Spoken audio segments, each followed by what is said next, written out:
তো গাইস আজকে কিন্তু আমি এসে গেছি ডেকার্স লেনে, তোমরা দেখতেই পাচ্ছ, একটু পেছনটা দেখিয়ে দেন। এই এরিয়াটা সবারই চেনা। আমি এখন এসে গেছি ডেকার্স লেনে, আর আজকে আমাদের ডেস্টিনেশন হচ্ছে একটুখানি আমরা এক্সপ্লোর করবো কি আছে না আছে। তো বেসিক্যালি আমরা যেখানে যাবো সেটা হচ্ছে অরুণদার দোকান, আর যা গরম দেখতেই পাচ্ছি, আমি পুরো ঘেমে গেছি। নো প্রবলেম, তোমাদের জন্য একটু কম্প্রোমাইজ করা যেতেই পারে, কোনো চাপ না। তো এইবারে আমরা, তোমরা যেরকম জানো আমাদের কোনো কাজ একবারে হয় না, তো সেই কারণে অরুণদার দোকান ওইদিকে আছে, বন্ধ আছে আজকে। তো কোনো ব্যাপার না, আমরা এখানে আরও অনেক দোকান আছে। তো আমরা যে দোকানটার সামনে দাঁড়িয়ে আছি সেটা হচ্ছে হাউস অফ বেঙ্গল বলে, আর এখানে কিন্তু অনেক রকম কম্বো তোমরা পেয়ে যাবে।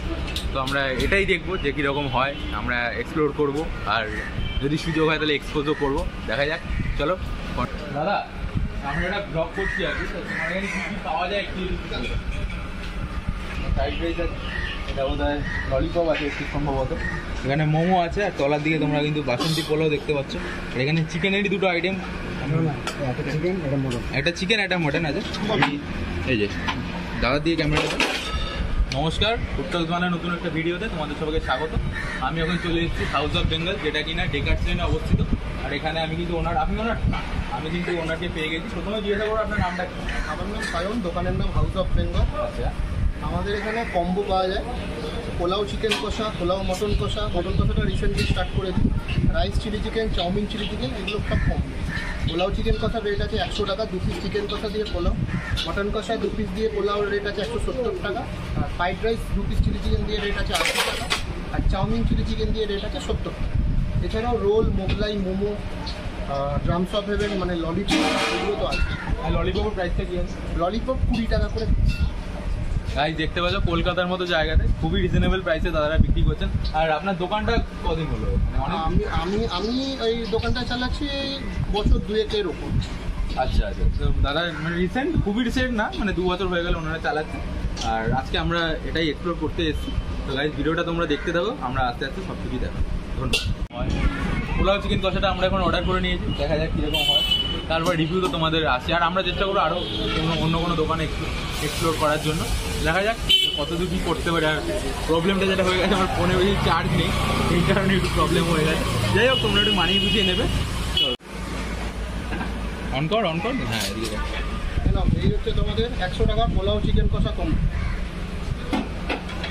গাইস দেখতে পাচ্ছ 100 টাকার পোলাও চিকেন কষা কম্বো আমরা নিয়ে নিয়েছি। এখানে কিন্তু বাসন্তী পোলাও আছে খুব সুন্দর, সঙ্গে এটা কাজুও রয়েছে দেখতে পাচ্ছি, কিশমিশও রয়েছে, কোয়ালিটি মোটামুটি ঠিকঠাকই আছে। আর এখানে কিন্তু চিকেন কষা একটুখানি আমি দেখিয়ে দিই, বেশ লাল লাল ঝাল ঝাল গ্রেভি রয়েছে, সঙ্গে 2 পিস মোটামুটি সাইজে, খুব বড় বলবো না আবার খুব ছোটও বলবো না, চিকেন কষা রয়েছে। তো এটা আস্তে আস্তে খাই, তারপরে রিভিউটা হচ্ছে। আমরা সাইডে চলে আসি একটুখানি। বহু প্রতীক্ষিত কম্বো, এই যে বাসন্তী পোলাওয়ের সঙ্গে চিকেন কষা, এটা আমার পার্সোনালি খুব ফেভারিট। এবারে আমি এই দোকানে থেকে আমি নিয়েছি হাউস অফ বেঙ্গল, এবার দেখা যাক কীরকম হয়। কোয়ান্টিটি তো অনেকটাই আছে, 100 টাকা আন্দাজ। তো আমি একটুখানি টেস্ট করে দেখি। প্রথমে একটু পোলাওটা একটু টেস্ট হবে, দেখতেই পাচ্ছ চালের কোয়ালিটি মোটামুটি ঠিকঠাকই আছে। 100 টাকা আন্দাজে তোমাদেরকে বিবেচনা করতে হবে।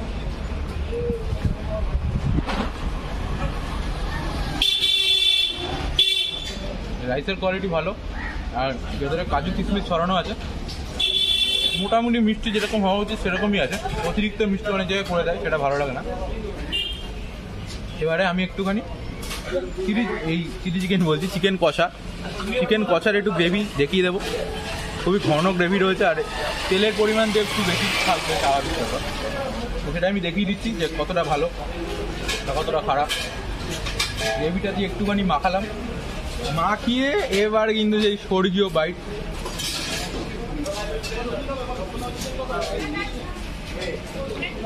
নুনের পরিমাণ একদম ঠিক, ঝাল মিডিয়াম আছে, যারা মিডিয়াম ঝাল খেতে পছন্দ করে তাদের জন্য ঠিক আছে।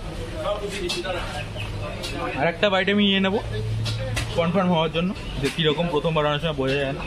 ঈদের পেটে যা পাওয়া যায় তাই ভালো লাগে।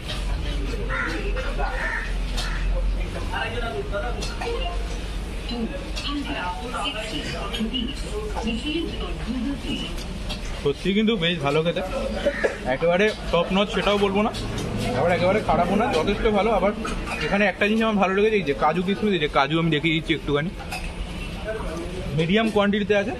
এবারে আমি একটুখানি চিকেনটা ভেঙে নিয়ে হাত দিয়েই দেখাচ্ছি গাইস, যে মনে করো না তোমরা এই যে এটা হচ্ছে চিকেনের পিস, এরকম সাইজেরই দুখানা পিস রয়েছে, এইটা আর এইটা এরকমই।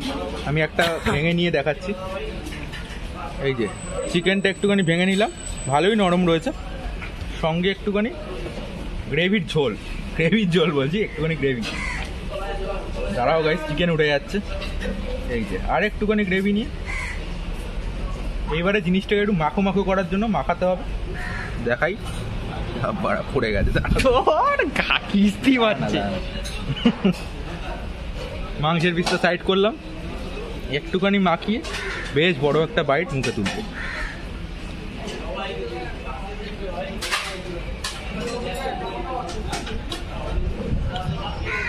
$100 আন্দাজ, বেশ পয়সা ওষুধ। মাংসটা সিদ্ধ যেরকম হয়েছে, ভেতরে কিন্তু মশলাও ঢুকেছে। আর একটুখানি খেয়ে দেখি মাংসটা কতটা সফট, তোমরা একবার দেখে নাও। এই যে জাস্ট এইরকম একটু টানলেই খুলে আসে। আর একটুখানি নিয়ে চলো খাওয়া যাক।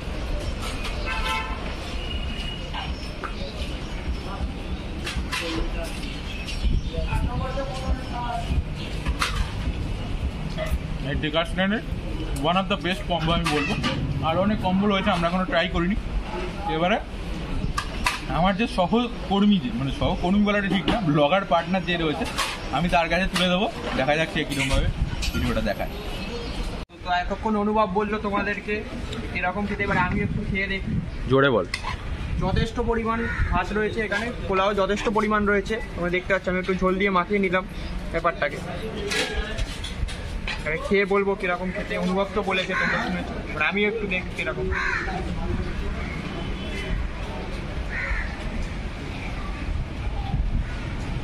ভালো খেতে, তবে আমার একটু নুনটা বেশি লাগে ঝোলে।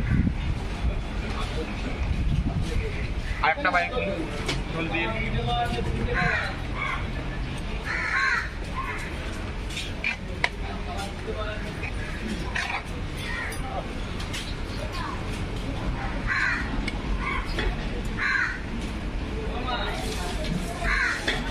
বেশ ভালো খেতে। আর একটু সামান্য নুনটা বেশি লাগলো, কিন্তু সেটা যারা নুন খায় তাদের কোনো ব্যাপার হবে না। আমার সামান্য বেশি লাগলো। কোয়ালিটি কোয়ান্টিটি দুটোতেই ভালো। হাউস অফ বেঙ্গল দোকানটার নাম, তোমরা এখানে এসে খেতে পারো। হয়ে গেছে, আমরা নিয়েছিলাম বাসন্তী পোলাও আর চিকেন কষা কম্বো। আমার তো ভালোই লেগেছে, মানে স্ট্রিট ফুড অনুযায়ী। আর হাইজিনও এখানে মেনটেন করা হয়, একবার এখানে দেখিয়ে দিতে বলি, পুরো কাচের ভেতরে দেওয়া রয়েছে। অনেকে যে হাইজিন নিয়ে প্রশ্নটা তোলেন, সেটা কিন্তু এখানে করা যাবে না। আর একটা যেটা জিনিস আমি একটুখানি কথা বলবো, সেটা হচ্ছে ব্লগারদের একটা বদনাম আছে, ব্লগাররা নাকি ফ্রিতে খায়। আমি দাদাকে জিজ্ঞাসা করব, দাদা আমরা পেমেন্ট করেছি তো? না না, একদমই। আর ওগুলো মানুষ অনেক রকম ডিপ্রেশন থেকে, অনেক রকম জ্বালা থেকে বলে যে ব্লগাররা ফ্রিতে খায়। কোনোদিনই আমার দোকানে আজ পর্যন্ত যত ব্লগার এসেছে, কোনো ব্লগারই ফ্রিতে খায় একদম। আর এটা কিন্তু করা উচিত না, ব্লগিংটা যেন আমাদের প্রফেশন, ওনারা কিন্তু আমাদের সার্ভ করছেন, এটা ওনাদের প্রফেশন। সুতরাং তুমি ব্লগ করছো বলে কোথাও গিয়ে ফ্রিতে খেয়ে আসবে, এই মেন্টালিটি কিন্তু চেঞ্জ করা উচিত। ঠিক আছে, আজকের মতো এটুকুই। তোমরা ফুড টক বাংলাকে সাবস্ক্রাইব করো, আর ভিডিওটা ভালো লাগলে লাইক করতে হবে।